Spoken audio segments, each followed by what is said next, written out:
حضرت محمد بن ابو بکر رضی اللہ تعالیٰ عنہ فرماتے ہیں، اس کو صاحب سبل الہدی والرشاد امام یوسف صالحی نے نقل فرمایا،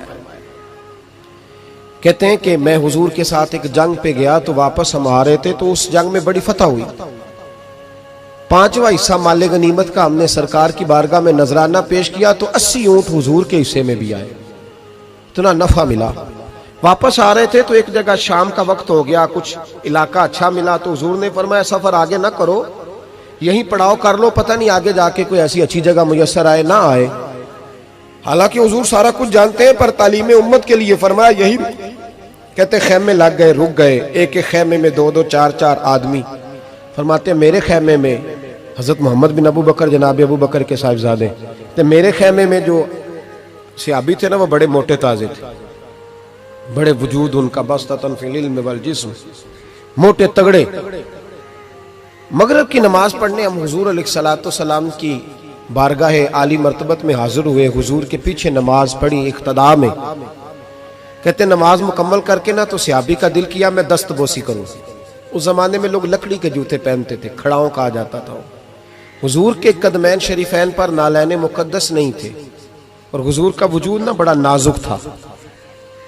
صحابہ کہتے ہیں جب دست مبارک میں ہاتھ ملاتے تھے تو حضور کا دست مبارک کستوری سے زیادہ خوشبو والا ہوتا تھا اور برف سے زیادہ ٹھنڈا ہوتا تھا۔ تو فرماتے ہیں حضور کی بارگاہ میں نا نماز کے بعد جب صحابہ بکھرے تو وہ بھی آگے بڑھے سلام، یہ کچھ لوگ آتے ہیں سلام لینے، مجھے بڑی تکلیف ہوتی ہے جب دھکے لگتے ہیں نا تو میں کہتا ہوں یار نہ آیا کرو، ہم کون سا کوئی اتنے اعزاز والے لوگ، پھر دھکے لگ، اور کچھ اتنی محبت سے سلام لیتے ہیں، اتنی محبت سے سلام لیتے ہیں کہ کئی دفعہ جوڑ ہل جاتے ہیں، اتنا زبردست سلام لیتے ہیں۔ وہ پیچھے کھڑے ہوتے ہیں تو ہاتھ کھینچ لیتے ہیں، اب وہ طبیعت بھی نہیں چاہتی کہ کسی کو کچھ کہا جائے، لیکن وہ بعد میں محسوس ہوتا ہے کہ یہ محبت ہوئی ہے، اور محبت میں معاملات بڑے دور نکل جاتے ہیں کئی دفعہ۔ تو محبت تو اس کا نام ہے کہ محبوب کو آسانی کس بات میں ہے، محبوب کو آسانی کس بات میں ہے، محبت اس چیز کا نام، اس چیز کا نام نہیں کہ میں کیا خواہش کر رہا ہوں محبوب وہ والی کرے، نہ وہ راضی کس بات میں ہے، میں گڈی تے ہتھ ڈور سجن دے وہ جنج رکھے اونج رہنا ہے، واجب نہیں جے وچ شریعت مندہ خسم نو کہنا، بات تو یہ ہے کہ اس کو آسانی کس بات میں، عام دام برسرے مطلب۔ اس سلام لینے کے لیے جب آگے بڑھے نا تو جوش میں دوڑ کے آگے بڑھے، حضور کے دستے مبارک کو چوما، لکڑی کے جوتے پہنے تھے، حضور کے قدم مبارک پہ جوتا نہیں تھا، انہوں نے اپنے پیر سے حضور کا پیر دبا دیا۔ تو جو ہے میری بات پر، یہ باٹا کے جوتے پہننے والا جب کسی کا پیر دباتا ہے نا اور بندہ بھی تگڑا ہو تو ایک دفعہ سمجھ آتی ہے کہ کسی نے پیر دبایا ہے۔ تو محبوب کے دستے مبارک میں چھڑی رہتی تھی، سنت مبارکہ ہے چھڑی رکھنا، عصا مبارک۔ جب اس صحابی نے پیر دبایا نا تو نبی پاک اب وہ چھوڑ بھی نہیں رہے، دیر ہو گئی، پیر پہ پیر رکھ کے کھڑے، تو تکلیف محسوس کی، سرکار نے تو چھڑی پیٹ میں چبھائی، فرمایا یار میرا پیر تو چھوڑ دے۔ اب وہ پیچھے ہٹے تو بڑے پریشان ہوئے کہ یہ مجھ سے کیا ہو گیا، کانپنے لگے، رونے لگے۔ حضور نے فرمایا کوئی بات نہیں جاؤ۔ صحابہ نے بھی ذرا گھور کے دیکھا، محبوب نیچے بیٹھ گئے، اپنا قدم مبارک دبایا۔ حضرت محمد بن ابو بکر کہتے ہیں اپنے خیمے میں ہم لوگ چلے گئے، عشاء کی نماز بھی حضور کے پیچھے پڑھی، پر وہ صحابی ساری رات سو نہیں سکے، یار یہ مجھ سے کیا ہو گیا، گرا جو ان کی نگاہ سے وہ سنبھل نہیں سکتا، میں نے حضور کو تکلیف دی، محبوب کو تکلیف دی۔ کہتے وہ تڑپنے لگے، رونے لگے، یہ مجھ ساری رات، میں تسلی دیتا کہ یار وہ کوئی ایسی ویسی بات نہیں، اللہ نے ہمارے محبوب کو رحمت للعالمین بنایا، اور حضور جانتے ہیں کہ تو نے جان بوجھ کے ایسا نہیں کیا، لیکن وہ اندر کا جو ہے نا وہ ماحول وہ ان کو سونے نہیں دیتا۔ کہتے ہیں سحری کا وقت ہوا تہجد کا، تو سیدنا بلال حبشی آئے، خیمے کے باہر کھڑے ہو، کہنے لگے بندہ کدھر ہے جس نے کل مغرب کے وقت حضور کا پیر دبایا، کدھر ہے؟ کہتے ہیں اب تو وہ اور ڈرے اور کہنے لگے لگتا ہے میری مذمت میں قرآن آ گیا۔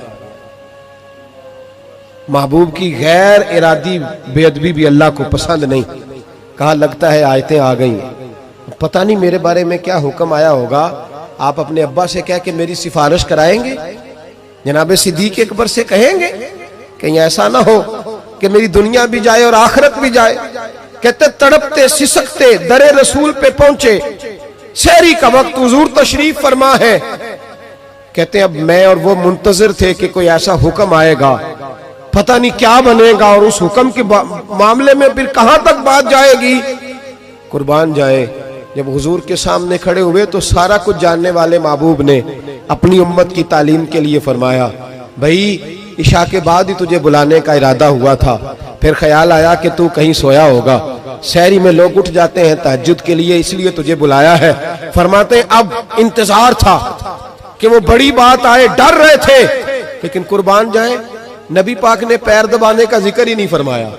حضور فرمانے لگے بلایا اس لیے ہے کہ کل شام میں نے تیرے پیٹ میں چھڑی چبھو دی تھی, تجھے تکلیف ہوئی ہوگی تو اللہ کی رضا کے لیے معاف نہیں کر دیتا.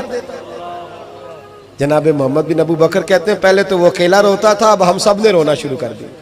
حضور آپ کیا فرمانے؟ کہنے لگے نہیں یار بیچارے کا پیٹ بڑا ہے, میں نے چھڑی چبھو دی, اس کو تکلیف ہوئی ہوگی.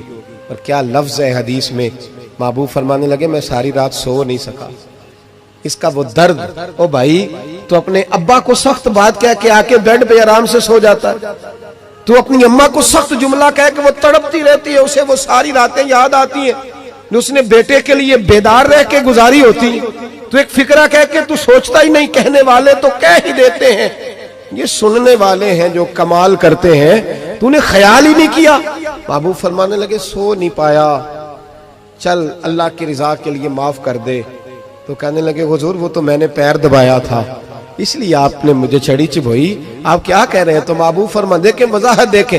محبوب فرمانے لگے تو نے تو ان دیکھے پیر دبایا تھا, میں تو دیکھ رہا تھا, مجھے نہیں چھڑی چبھونی چاہیے تھی, چل تو کہہ میں نے معاف کیا. تو عرض کرنے لگے حضور جس طرح آپ راضی ہیں میں بھی اسی طرح ہی راضی ہوں. محبوب فرمانے لگے تو راضی ہے پر میں نہیں ابھی راضی. حضور آپ کیسے راضی ہوتے ہیں؟ فرمایا جی 80 اونٹ میرے حصے میں آئے ہیں, اگر تو سارے تحفے میں قبول کرے تو میں راضی ہو جاؤں گا. تحفے میں رکھ لے سارے, کون دیتا ہے دینے کو. فاضل بریلوی کا انداز میں ذرا دیکھیے, کون دیتا ہے دینے کو. اس کا پنجابی ترجمہ ہے کہ کون دیتا ہے, دینا واسطے جگرا چاہیے, کون دیتا ہے دینے کو, منہ چاہیے دینے والا ہے سچا.